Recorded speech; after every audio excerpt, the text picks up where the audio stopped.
With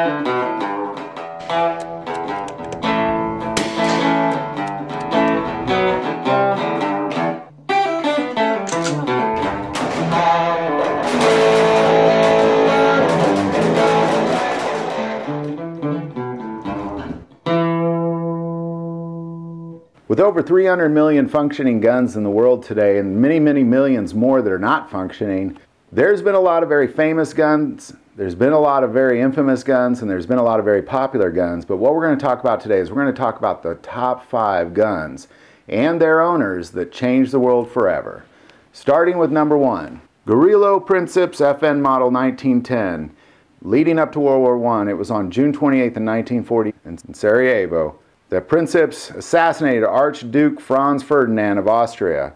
And Princeps was a group of 6 assassins that set out after the life of the Archduke and his wife.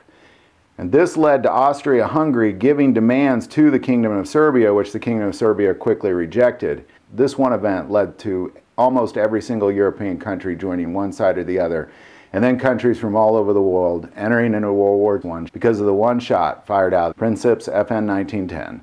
Number 2 is the Brown Bess muzzleloading rifle that was fired in Lexington on April 19th during a small standoff that occurred between the Kingdom of Great Britain and the militia from the 13 colonies of British America.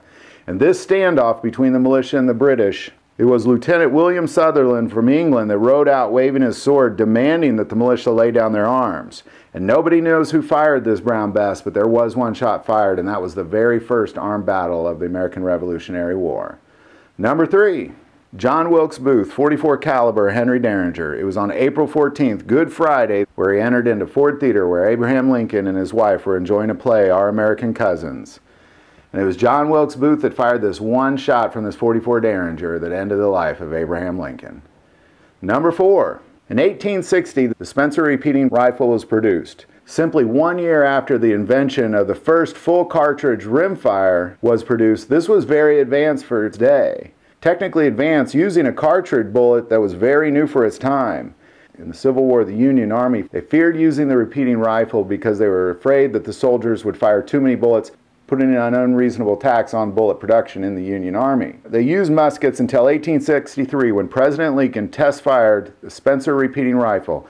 And it is that repeating rifle that changed the course of the Civil War, because immediately after he fired that rifle, the Union Army ordered 107,000 Spencer repeating carbines and 144,500 Spencer repeating rifles.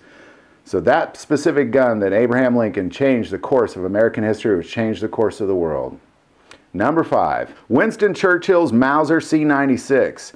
This is the gun he carried to several wars as a young man, and I put it here because Winston Churchill, being a military journalist, he went off with his gun to Cuba, India, Sudan, and many other English conquests. It was in South Africa during the Boer War in 1899 to 1902 that he had his most intense fighting, even leading to his capture where he eventually escaped. And I put it on this list because Winston Churchill was by far one of the predominant figures during World War II, and if it wasn't for his leadership as Prime Minister of England and head of Ministry of Defense during that time, that we might all be speaking German now. So there you go. There's my top 5 list of the most important guns in the world and the men that owned them. If you like this video, click like and subscribe. You can also now find us at godfamilyandguns.org. If you go there, you'll find events, prayer requests, prayer circles you can join, and products that we recommend. You can also find free video downloads, as well as sermon series. But by far the most important part of this YouTube channel is it is a ministry to us, and we take prayer requests, so please don't ever hesitate to send that stuff in. Thank you for watching this episode of God, Family, and Guns. And as always, love God, love your family, and love guns.